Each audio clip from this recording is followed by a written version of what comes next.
Tensions were already high on Flight 492, but nobody expected the explosion of drama that happened in row 2.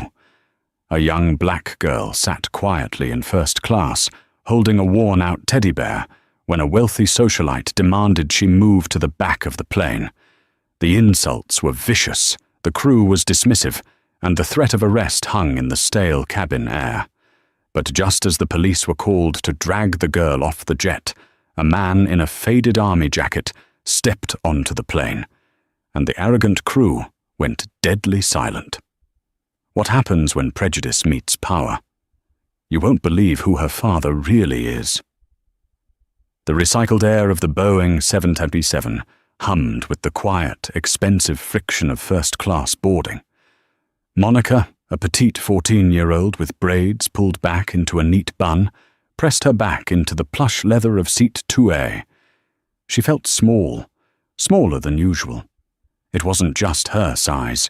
It was the way the flight attendant, a tall man with a polished veneer named Todd, had glanced at her boarding pass 3 times before reluctantly gesturing her down the jet bridge. She adjusted her glasses, clutching a worn leather satchel to her chest. Inside was a sketchbook, a few pencils, and a letter she had read a dozen times that morning. She looked out the oval window at the tarmac of JFK International Airport. Rain streaked the glass, distorting the baggage carts scuttling below like beetles. Champagne or orange juice? Monica jumped slightly. A different flight attendant, a woman with a kind smile and a name tag that read Jennifer, hovered over her with a silver tray. "Oh, just water, please," Monica whispered, acutely aware of the eyes on her. Across the aisle in 2D, a man in a charcoal suit was furiously typing on a laptop, not sparing her a glance. But behind her, she could hear the rustle of newspapers and low murmurs. Monica knew she didn't look like the typical clientele of Global Airways transatlantic first class. She was wearing faded denim overalls, a yellow t-shirt, and scuffed Converse sneakers. She looked like a kid heading to a summer camp, not a passenger on a $3,000 flight to London. "Here you go, sweetie," Jennifer said, placing a crystal glass of water on the linen coaster. "Comfortable." "Yes, thank you," Monica smiled. The piece lasted exactly 4 minutes. The commotion started at the front of the cabin. A voice, shrill and dripping with entitlement, cut through the low hum of the engines. "I specifically requested the bulkhead window. My assistant confirmed it this morning. Do not tell me there is a mix-up, you incompetent fool." Monica shrank into her seat. She knew that tone. It was the tone of someone who had never been told no in their entire life. A woman swept into the first-class cabin. She was a vision of aggressive luxury. Beatrice Montgomery was draped in a camel-hair coat that cost more than Monica's entire wardrobe. Her blonde hair was coiffed into a helmet of perfection, and her eyes, hidden behind oversized Gucci sunglasses, scanned the cabin like a predator looking for a wounded gazelle. She was followed by a weary-looking husband, Charles, who seemed to be trying to make himself invisible. Beatrice stopped at row 2. She looked at her boarding pass, then at the seat numbers, and finally her gaze landed on Monica. The silence that followed was heavy, like the drop in pressure before a storm. Beatrice lowered her sunglasses, her ice-blue eyes narrowing. "Excuse me," Beatrice said. It wasn't a question, it was a command. Monica looked up, her heart hammering against her ribs. "Yes?" "You are in my seat," Beatrice stated flatly. "2A, that is my seat." Monica blinked, confused. She reached into her pocket and pulled out her crumpled boarding pass. She checked it again. Monica Phillips, seat 2A, JFK to LHR. I don't think so, ma'am," Monica said softly, holding up the pass. "My ticket says 2A." Beatrice didn't even look at the paper. She scoffed, a sharp, ugly sound. "Don't play games with me, little girl. I know how this works. The airline overbooks. They shuffle people around, and the gate agents make mistakes. Clearly, they put a standby passenger in the wrong spot. Now, be a dear and move back to economy where you belong so I can settle in. I have a migraine." "But I have a ticket," Monica insisted, her voice trembling but firm. "My dad bought it for me." "Your dad?" Beatrice laughed, turning to look at the other passengers for support. The man in 2D had stopped typing and was watching with amusement. "Oh, that's rich. Listen, I don't care who bought what. This is first class. There are standards, and there are mistakes. You are clearly a mistake." She snapped her fingers at Todd, who was busy arranging magazines in the galley. "Steward, get over here." Todd hurried over, his professional smile straining at the edges. "Is there a problem, Mrs. Montgomery?" "Yes, there is a massive problem." Beatrice pointed a manicured finger at Monica. "This child is squatting in my seat. I paid full fare for 2A and 2B for my husband and myself. Remove her." Todd looked at Monica. His eyes weren't kind like Jennifer's. They were calculating.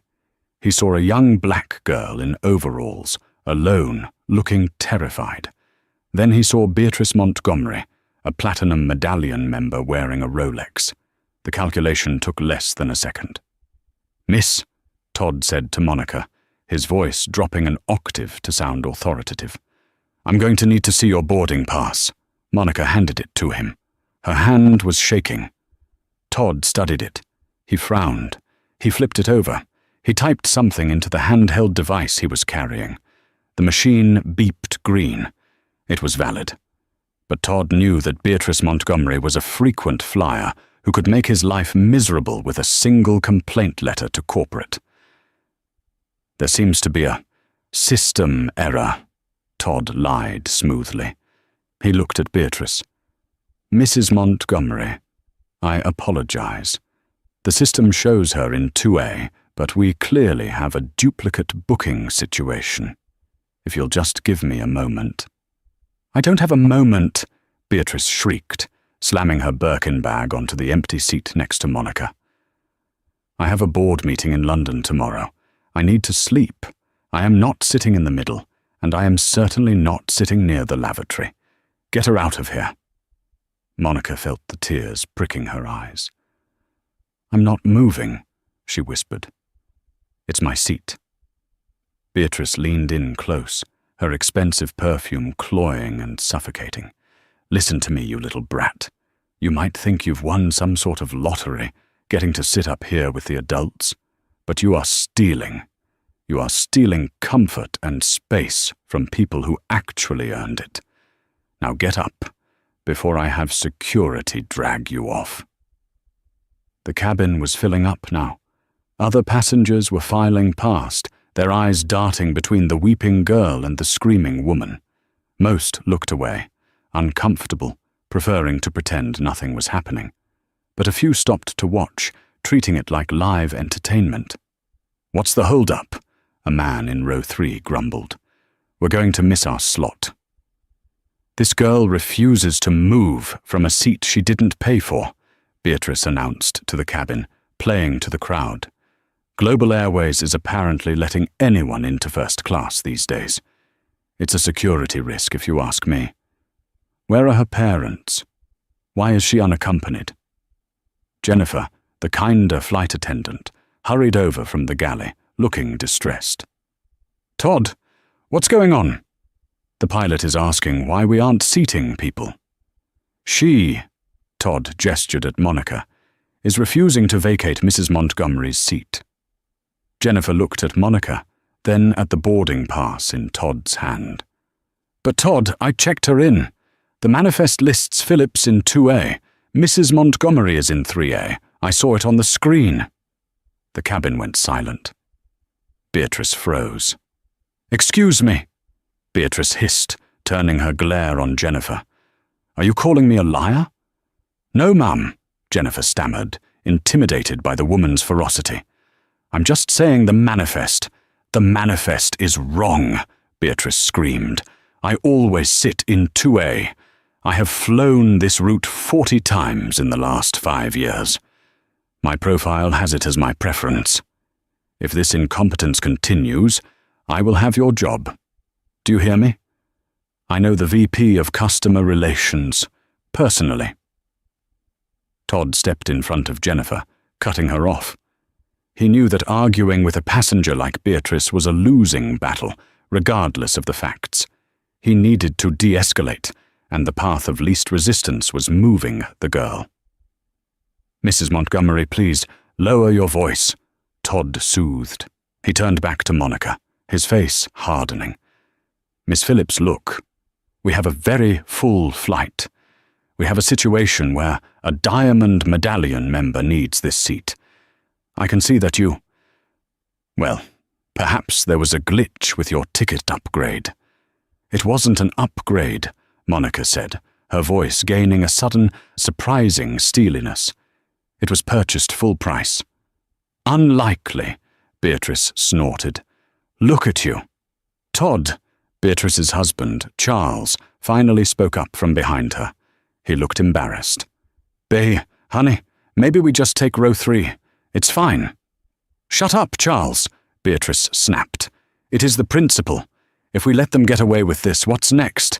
People bringing chickens into the cabin? No, I want my seat." Todd made a decision. "Miss Phillips," he said, leaning down, invading Monica's personal space. "I am going to ask you one last time to gather your things. We have a lovely seat for you in Economy Plus. Extra legroom, free snacks. It's very nice. If you move now, we can give you a voucher for future travel." "No," Monica said. She gripped her teddy bear tighter. "I am waiting for my father.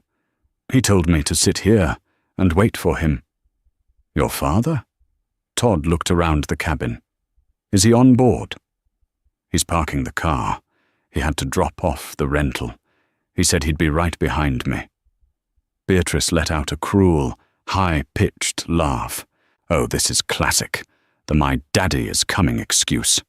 Honey, the doors are closing in 10 minutes. If your father isn't here, he's not coming. He probably dumped you here to get rid of you." The cruelty of the comment made several passengers gasp. Even the man in 2D looked up with a frown. "That's enough," Jennifer said, finding her courage. "Mrs. Montgomery, you cannot speak to a minor that way." "I will speak however I please when I am being defrauded," Beatrice yelled. She pulled out her phone. "I am recording this. I am recording all of you. Global Airways crew harassment."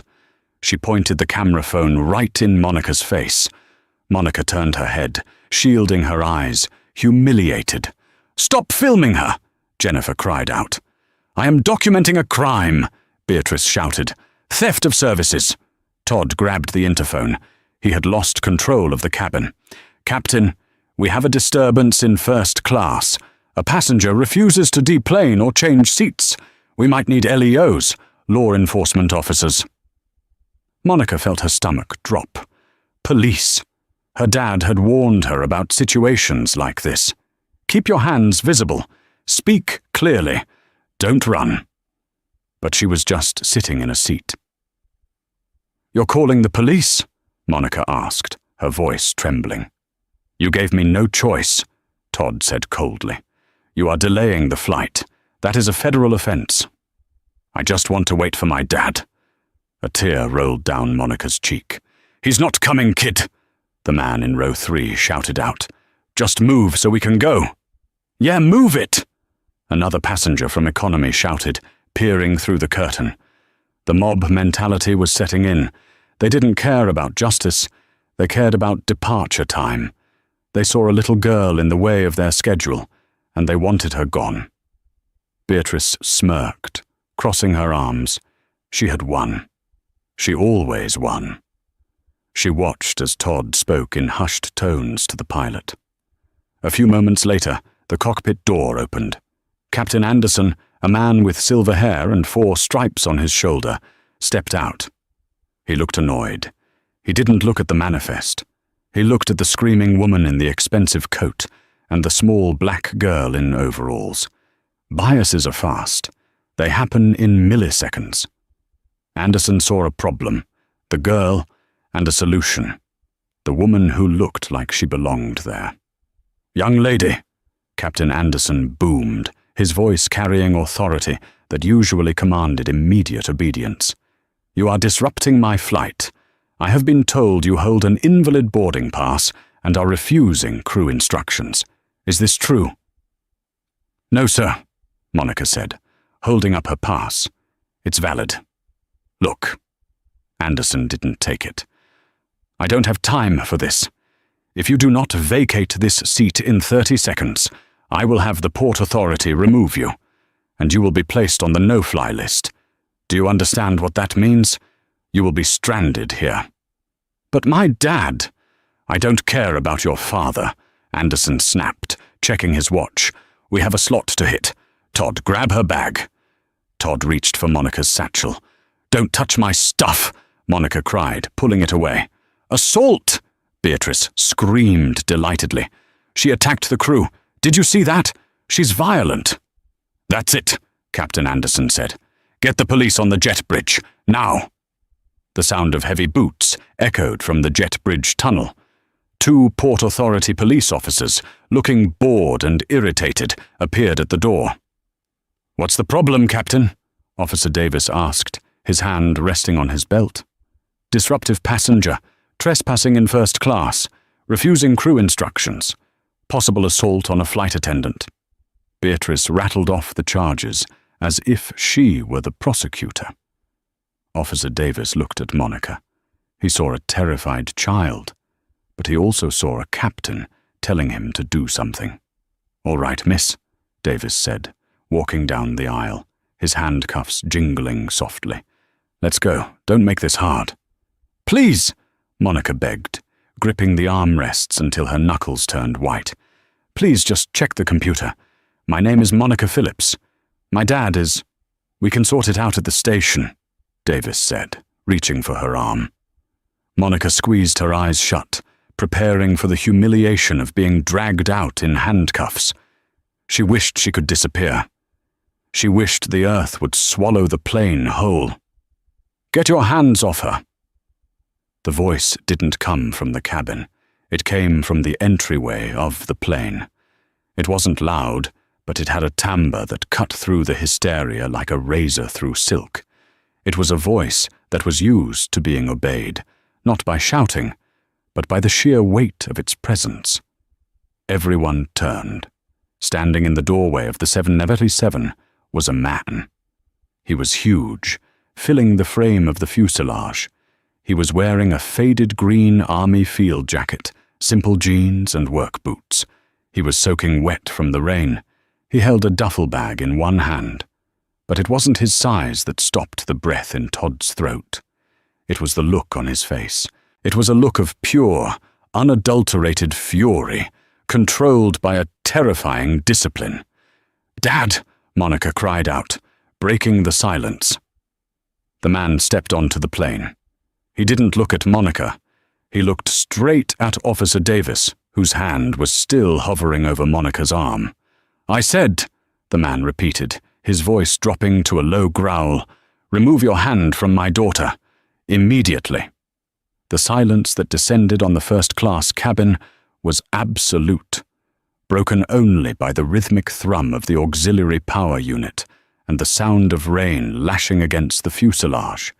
The man standing in the entryway, James Phillips, seemed to suck the oxygen right out of the room. He was a mountain of a man, standing 6'4", with shoulders that strained the fabric of his wet, olive-drab field jacket. His hair was cropped close in a military style, graying at the temples, and his face was a roadmap of hard-earned lines and scars. He didn't look like the typical first-class passenger. He didn't look like a Platinum Medallion member. He looked like a man who had walked through a hurricane to get there. Officer Davis, a veteran of the Port Authority with 15 years on the force, felt a primal instinct trigger in the base of his brain. It was the instinct that told a predator it had just stumbled upon a larger, more dangerous apex predator. He slowly, very slowly, released his grip on Monica's arm. "Dad?" Monica's voice was a cracked whisper. She scrambled out of the seat, rushing past the frozen police officer, and buried her face in her father's soaking, wet jacket. James Phillips's eyes, which had been locked on the officer with the intensity of a weapon system, softened instantly as he looked down at his daughter.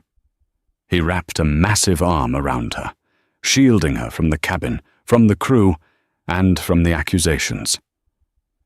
"It's okay, baby girl," his voice rumbled, deep and resonant. "I'm here. I told you I was just parking the rental." Beatrice Montgomery, however, was not equipped with the same survival instincts as Officer Davis.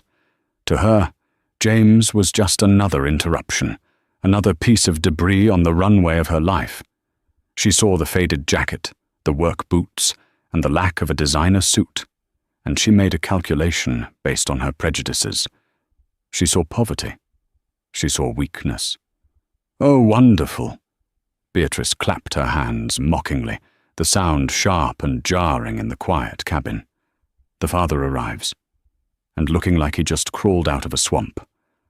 I suppose this is where we get the sob story about how hard life is. James slowly lifted his head. He didn't turn his body, he just turned his gaze. When his eyes met Beatrice's, she felt a sudden, inexplicable chill. It was like looking into the barrel of a gun. But she was too arrogant to stop. "Well," Beatrice demanded, gesturing at the two of them, "take your daughter and get off the plane. You're holding up people who actually paid for their tickets." James ignored her. He looked at Todd, the flight attendant who was currently shrinking against the galley wall. "My daughter called me," James said, his voice level, but carrying perfectly to the back of the cabin. "She said she was being threatened with arrest for sitting in the seat I purchased for her. Seat 2A. Todd swallowed hard. "Sir, look, we have a situation regarding overbooking and priority seating. Mrs. Montgomery here is a—" "I don't care who she is," James cut him off. "I bought 2 tickets, one for Monica Phillips, seat 2A. One for James Phillips, seat 2B, full fare. First class." "Liar!" Beatrice shrieked. She turned to the crowd. "Look at him. He couldn't afford a bus ticket, let alone a transatlantic first-class seat. He's trying to scam the airline. Officer, arrest him too. He's probably drunk." Captain Anderson stepped forward, his patience completely evaporated. He saw a large, disheveled man causing a scene. He needed control. "Sir," Anderson barked, using his command authority voice, "I need to see a boarding pass right now. If you do not produce one, you will be charged with trespassing on a federal aircraft. And let me tell you, I don't like your attitude." James stared at the captain. "My attitude?" he repeated softly. "Captain Anderson, is it?" He glanced at the pilot's wings. "You were ready to arrest a 14-year-old girl without checking the manifest properly? That's your procedure?" "I checked the situation," Anderson snapped. "Now boarding pass, or handcuffs. Your choice." James reached into the inner pocket of his wet jacket. The movement was fast, trained. Officer Davis flinched, his hand dropping to his holster. But James only pulled out a crumpled piece of paper and a black leather wallet. He handed the paper to the captain. Anderson snatched it, ready to tear it apart, ready to find the flaw, the standby code, the economy seat assignment, the fake date. He smoothed out the paper. He read it. Passenger, Phillips, James. Class, first. Seat, 2B. Status, Global Services, VIP Protocol. Anderson blinked. He read it again. The ticket was valid. Not just valid, it was a full fare, flexible ticket that cost upwards of $10,000. "This," Anderson stammered, "this says 2B, and the girl is in 2A, James said coldly. "As I stated." "It's a fake!" Beatrice yelled, stepping into the aisle. "He printed it at home. Look at his shoes. He's a laborer, a janitor. You're going to let a janitor sit next to me? "Ma'am, please," Officer Davis said, stepping between them. He had seen the way James moved. He knew this wasn't a janitor. "Let the captain verify." "Verify what?" Beatrice spat. "Todd, check the system. I want them off." Todd, his hands trembling, tapped frantically on his device. "Captain, the system. It's locked." "What do you mean, locked?" Anderson asked. "I can't access the Phillips reservation to modify it," Todd whispered, his face draining of color. "It says, access denied. Security clearance required level 5. The cabin went deadly silent again. Level 5? Airline employees knew that level 1 was a manager. Level 3 was a vice president. Level 5 was something else entirely. James Phillips sighed. He looked tired. He reached into his black wallet and pulled out a card. It wasn't a credit card. It was a hard plastic ID card, white with a holographic chip and a very specific government insignia on it. He held it up to the captain's face. "Captain Anderson," James said, his voice dropping to a register that vibrated through the floorboards. "You might want to look at this before you continue to harass my family. And you might want to ask your flight attendant why he tried to move the daughter of the man who just signed the new defense logistics contract with your airline's parent company." Anderson looked at the ID. His eyes widened. His jaw literally went slack. The name on the ID didn't just say James Phillips. It read, General James Iron. Phillips U.S. Space Command, Joint Chiefs Liaison Clearance, Top Secret, SCI. The captain's face went from flush red to a sickly shade of grey. He looked at the homeless man in the wet jacket, and suddenly the pieces clicked. The work boots weren't cheap. They were tactical grade. The jacket wasn't old. It was vintage military issue. The scars. Those were from combat. This wasn't a janitor. This was a war hero. A man whose name was legendary in aviation circles because he was the one currently auditing the safety protocols for the entire national fleet. "General," Anderson breathed, the word escaping him like a deflating balloon. Todd squeaked. "General." Beatrice, sensing the shift but too stupid to understand it, scoffed. "General? General of what? The Salvation Army?" "Be quiet, Beatrice," Charles, her husband, suddenly shouted. He had stood up, his face pale. He was looking at James with recognition. "Oh my God, you're him.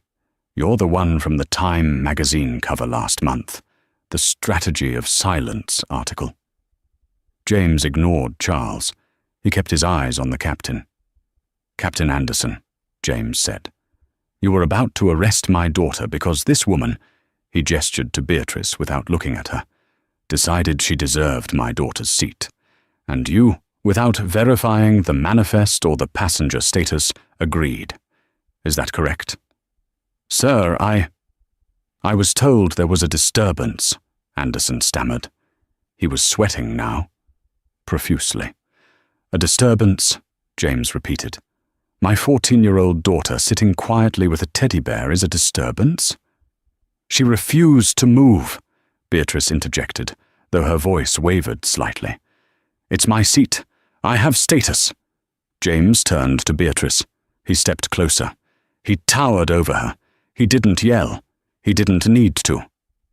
"Mrs. Montgomery," James said, "you mentioned you have flown this route 40 times.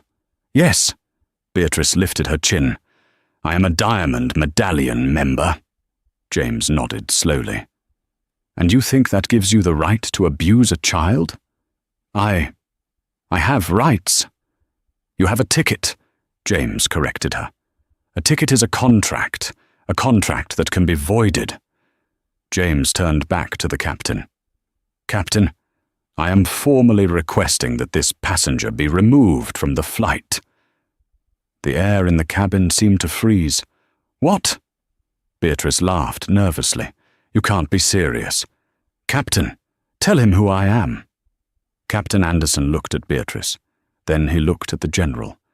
He looked at the ID card that was still in James's hand. He thought about his pension.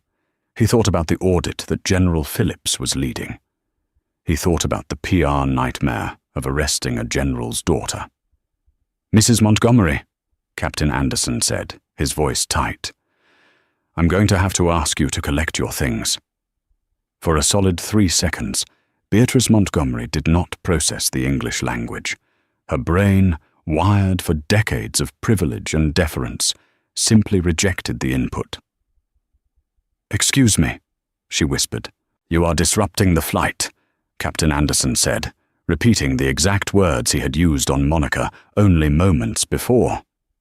The irony hung in the air, thick and suffocating.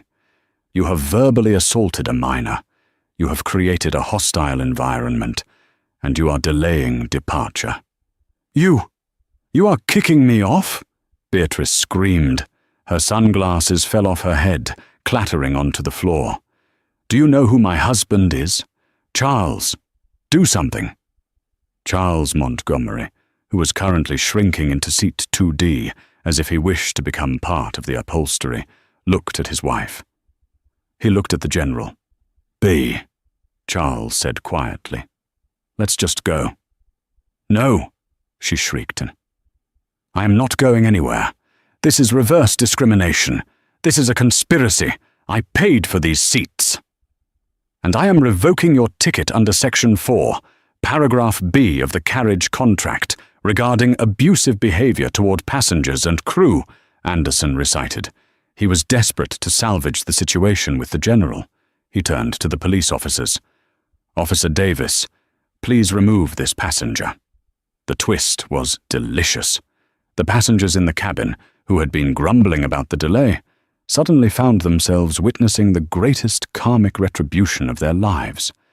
A collective murmur of excitement rippled through the rows. Officer Davis, who had felt bad about Monica from the start, stepped forward with a much lighter step this time. "Ma'am, let's go." "Don't touch me!" Beatrice swatted at the officer's hand. Snap. The sound of the handcuffs ratcheting shut was louder than the engines. "You are under arrest for assaulting a police officer," Davis said, his voice void of sympathy. "Assault? I barely touched you," Beatrice howled as Davis spun her around. "This is insane. I am Beatrice Montgomery. I am a donor to the policeman's ball. I will have your badge." "You can tell it to the judge, lady," Davis said. He began to march her down the aisle. Beatrice thrashed, her expensive coat flapping, her dignity in tatters. She looked at the faces of the other passengers. She expected to see outrage on her behalf. Instead, she saw phones, dozens of phones, held up by passengers in economy and first class alike, recording her meltdown. "Stop filming me!" she screamed at a teenager in row 4. "I'll sue you. I'll sue all of you." As she was dragged past row 2, she locked eyes with Monica. Monica wasn't smiling.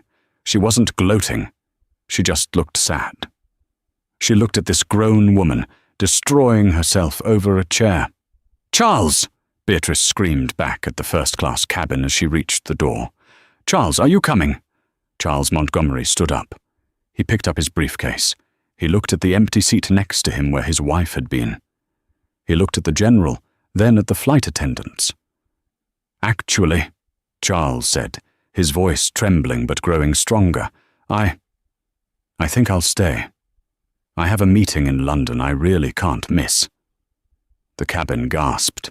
Beatrice's jaw dropped as she stood in the galley, handcuffed. You coward!" she screamed as Officer Davis shoved her gently into the jet bridge. "I will divorce you. I will take everything." "You already have, B," Charles muttered to himself, sitting back down. He signaled to Jennifer. "Could I get a scotch? Double." "Neat." The door closed on Beatrice's screaming. The silence that followed was profound. But the drama wasn't over. The silent crew phenomenon was just beginning. Captain Anderson turned to General Phillips. He put on his most obsequious smile. "General, I want to offer my sincerest apologies. If we had known it was your daughter—" James Phillips didn't smile back. He didn't blink. He handed his wet jacket to Monica to hold.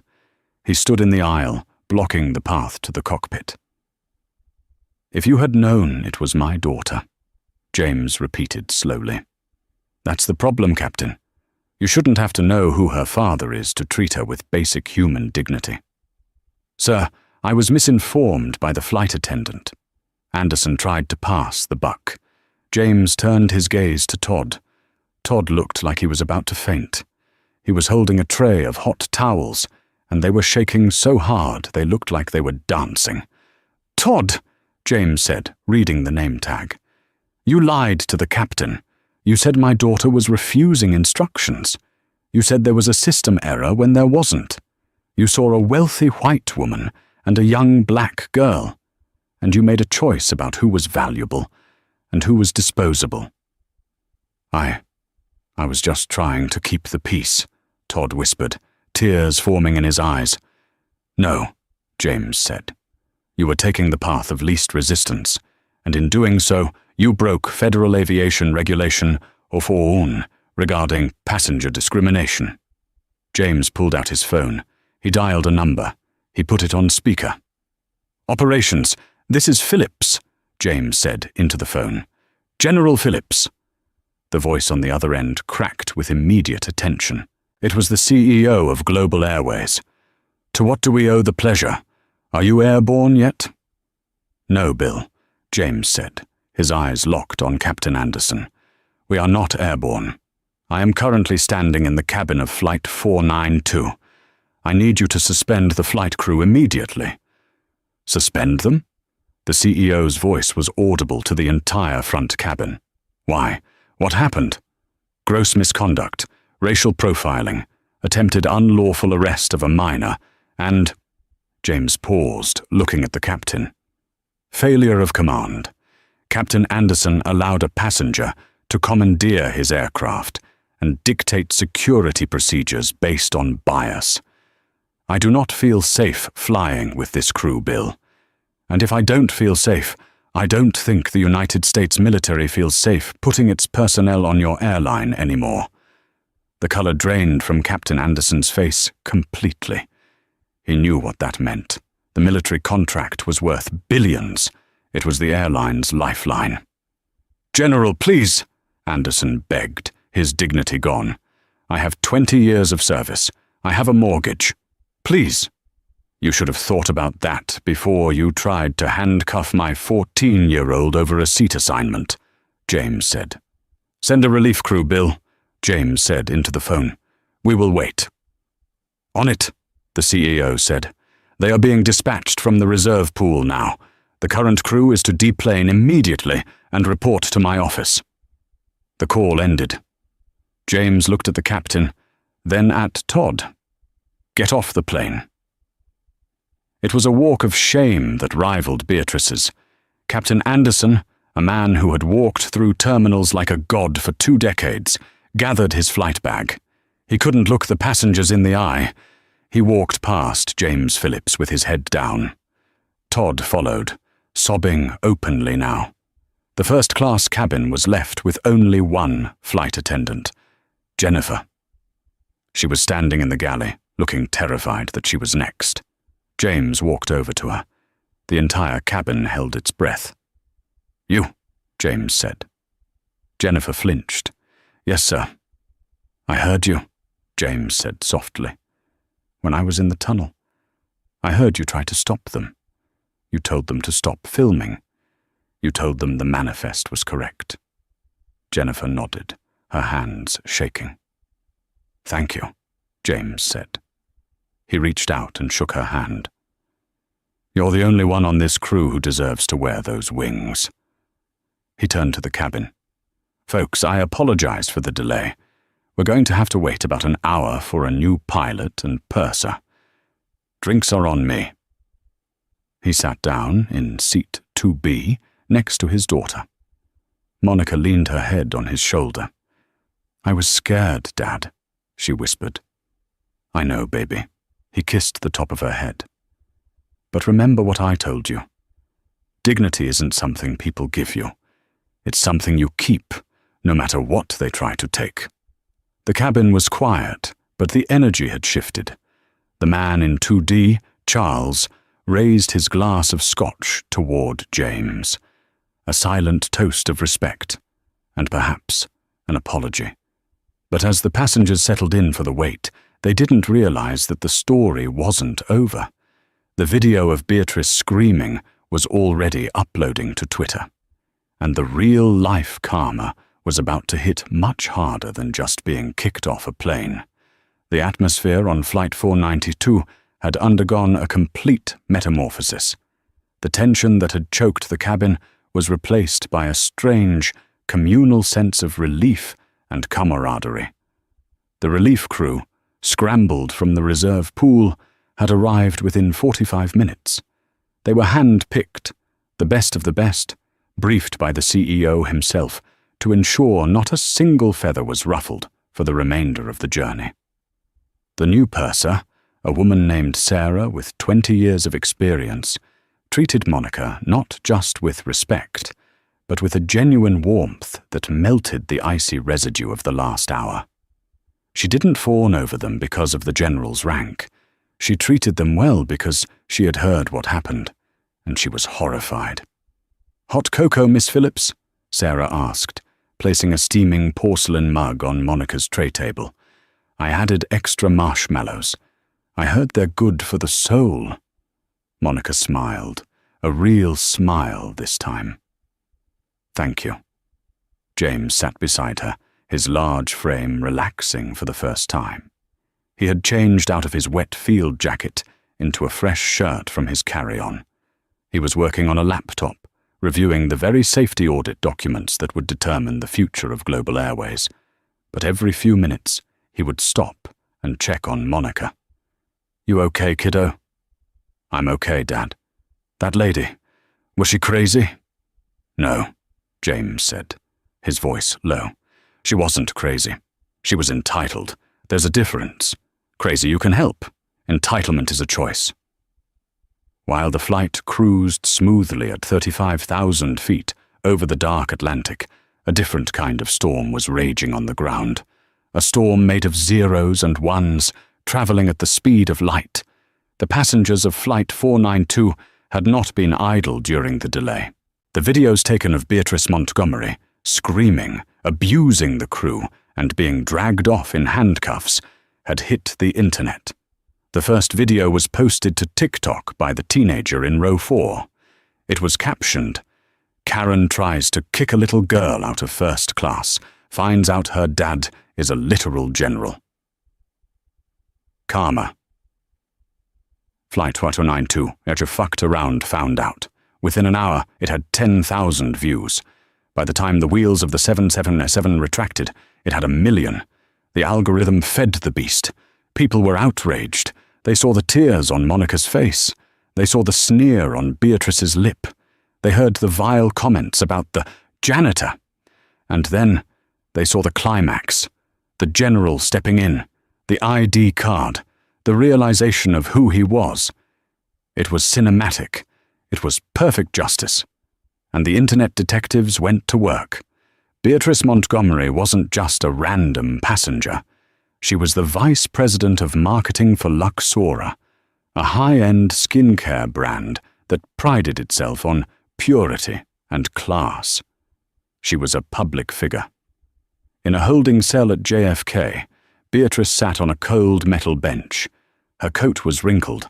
Her mascara ran in streaks down her face.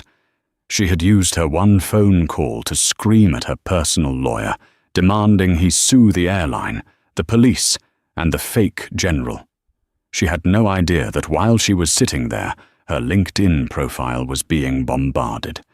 Her company's Instagram page was drowning in comments. "Is this the face of your brand?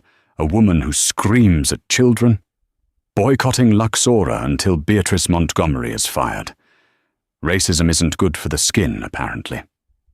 By the time the sun began to rise over the Atlantic, trending topics on Twitter included "One Fire Beatrice," "On General Iron," and "Oh Seat 2A."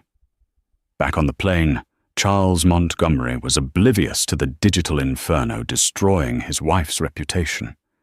He was 3 scotches deep, staring out the window at the stars. He felt a strange lightness.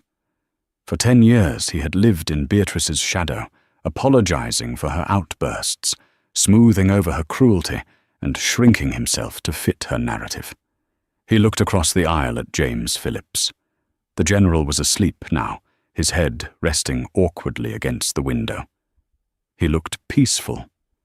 He was a man who protected things: his country, his daughter, his principles. Charles realized with a pang of deep shame that he hadn't protected anything in a long time. He pulled a notebook from his briefcase. He uncapped a fountain pen. He began to write. It wasn't a business memo. It was a letter to his lawyer. Subject: dissolution of marriage. The flight attendants in the galley were whispering, checking their phones, which were connected to the in-flight Wi-Fi. "Have you seen this?" Jennifer whispered to Sarah, showing her a news alert. "CNN just picked it up. Global Airways CEO issues apology to decorated general, promises complete overhaul of sensitivity training." "Look at this one," Sarah pointed to a tweet. Luxora stock dropped 4% in after-hours trading. They just issued a statement. Jennifer read the statement. Her eyes went wide. Oh, she is done. She is so done. The descent into London. Heathrow was bumpy, the grey English clouds mirroring the mood of the exhausted passengers. But as the plane taxied to the gate, the captain, the new one, a jovial man named Captain Lewis, came over the PA. "Ladies and gentlemen, welcome to London. On behalf of the entire Global Airways family, I want to apologize again for the delay in New York. We know it was stressful. As a gesture of goodwill, ground staff are meeting the flight with vouchers for everyone. And to our special guests in row 2, thank you for your service and your patience." The cabin broke into applause. Monica blushed, burying her face in her teddy bear. James gave a small, stoic wave. But the real drama awaited them at the arrivals hall. Usually, VIPs like General Phillips would be whisked away through a private exit. But James had refused special treatment upon landing. He wanted to walk out the front door. He wanted Monica to see that they had nothing to hide. As the automatic doors of the customs hall slid open, a wall of flashing lights erupted. The paparazzi had been tipped off. The story was international news now. General Phillips, over here. Monica, how do you feel? Mr. Montgomery, where is your wife?" James stopped. He put a protective hand on Monica's shoulder. He raised his other hand, and the press, sensing the command in the gesture, quieted down. "We aren't giving interviews," James said, his voice cutting through the noise. "My daughter is tired. We are going to our hotel. But I will say this. What happened on that plane is a symptom of a larger disease. Arrogance and prejudice are dangerous. They cost people their dignity, and sometimes they cost people their careers." He walked through the crowd, parting them like the Red Sea. Behind him, Charles Montgomery emerged. He looked haggard. A reporter shoved a microphone in his face. "Mr. Montgomery, your wife is currently in custody in New York. Are you flying back to bail her out?" Charles stopped. He looked right into the camera lens. This was live. He knew Beatrice would see it. "No," Charles said simply. The reporters gasped. "No, she's your wife." "Beatrice made her choices," Charles said, his voice gaining strength. "For years I have excused her behavior. I have paid off maids she screamed at. I have apologized to waiters she insulted. I have enabled a monster. Today, I saw a man stand up for his family with a courage I forgot existed. I'm not going back to New York. I'm going to my meeting. And then, I'm going to find a good divorce attorney." He adjusted his tie, picked up his bag, and walked away, leaving the press stunned. Meanwhile, in New York, Beatrice was finally released on bail. She stormed out of the precinct, expecting her driver to be waiting. He wasn't. Instead, a junior intern from her office was standing there, holding a cardboard box filled with personal items, a stapler, a photo frame, and a potted plant. "What is this?" Beatrice snapped, grabbing the box. "Where is my car?"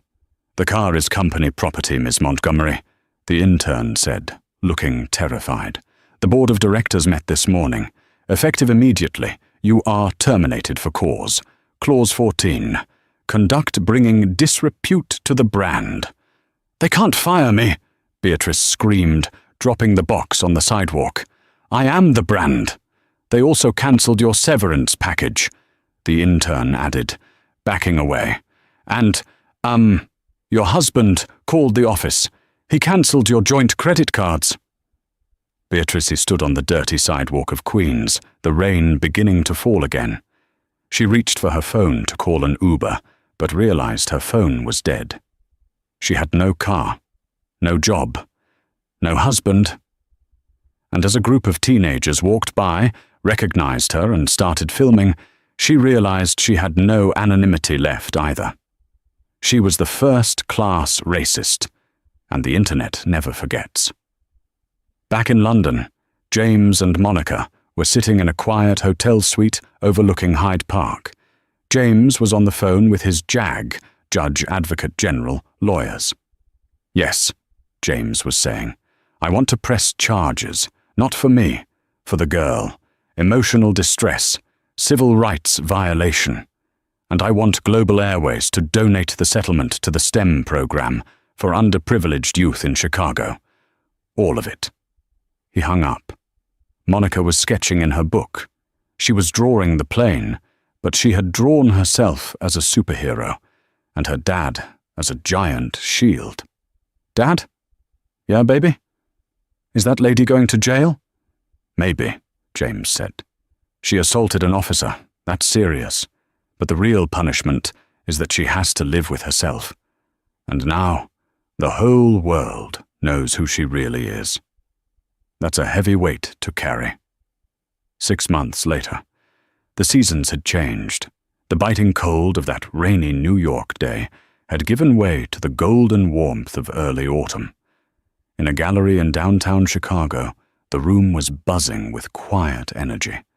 It was the opening night of the Youth Perspectives exhibition, showcasing art from the city's most talented high school students. In the center of the room, a large charcoal sketch drew the most attention. It was titled "The Seat in 2A." It depicted a small girl clutching a teddy bear, surrounded by shadowy, looming figures with sharp teeth. But standing between the girl and the shadows was a figure drawn in light, a man in a field jacket, standing like a wall. The artist, Monica Phillips, now 15, stood next to it. She looked different, confident. Her braids were beaded with gold. She was wearing a dress she had designed herself. James Phillips stood in the corner, holding a glass of sparkling water. He wasn't wearing his uniform or his field jacket. He was in a sharp navy suit. He watched his daughter with a pride that eclipsed any medal he had ever won. "She's talented," a voice said beside him. James turned. It was Charles Montgomery. James didn't recoil. He nodded. "She is." Charles looked different, too. He had lost weight. He looked younger, lighter. "I wanted to come and tell you personally," Charles said. The divorce was finalized last week. "I heard," James said. "And," Charles reached into his pocket and pulled out a check. "I know the court ordered Beatrice to pay damages, which she is fighting tooth and nail because she's broke. But I didn't want to wait for that. This is a donation for the STEM program. From me, not her." James took the check. It was for $50,000. "Thank you, Charles," James said sincerely. "This will help a lot of kids." "It's the least I could do." Charles looked at the drawing. "You saved me on that plane, General. You didn't know it, but you did. Watching you, it woke me up. We just sat in our seats, Charles. James smiled. Exactly, Charles replied. The karma that had hit Beatrice Montgomery had been relentless. The video had millions of views. She had been blacklisted from every major marketing firm in the country. She was currently living in a small apartment in New Jersey, fighting 3 different lawsuits. The friends she thought she had in high society had dropped her the moment her status evaporated. She was learning the hard lesson that Monica had known all along. Without your character, you are nothing. Global Airways had overhauled their entire training program. The Phillips Protocol was now standard teaching for conflict de-escalation. Captain Anderson had taken early retirement. Todd, the flight attendant, had been fired, but had written a long letter of apology to Monica, which she had graciously accepted. Jennifer, the one flight attendant who stood up, was now a lead purser and a trainer for the airline. Monica walked over to her dad, her face beaming. "Dad, the critic from the Tribune loves it. He wants to interview me." "Go get him, Tiger," James grinned. "Are you coming?" "I'll be right there, just catching up with an old acquaintance." Monica glanced at Charles, recognized him, and paused. Charles stiffened, expecting anger. Monica extended her hand. "Hi. Thank you for coming." Charles took her hand, his eyes wet. "Your art is beautiful, Monica. You deserve that seat. You deserve every seat." Monica smiled and ran off to the reporter. James clapped a hand on Charles's shoulder. "Come on, let's go watch her shine." The story of Flight 492 wasn't just about a seat. It was about the spaces we occupy in the world. Beatrice Montgomery tried to steal a seat because she thought she was big and Monica was small. She learned that size isn't about where you sit or what you wear or who you know. Size is about the content of your heart. And as Monica spoke to the cameras, her voice clear and strong, it was obvious to everyone in the room. She had already taken off. She was soaring, and no one would ever make her feel small again. What an incredible journey of justice. From the moment Beatrice tried to bully Monica, to the general's powerful silence, and finally, the karma that completely destroyed Beatrice's life, this story proves that character always wins over currency. Beatrice lost her job, her marriage, and her reputation because she underestimated the quiet power of a father's love. It's a reminder to all of us. Treat everyone with respect, because you never know who you're talking to.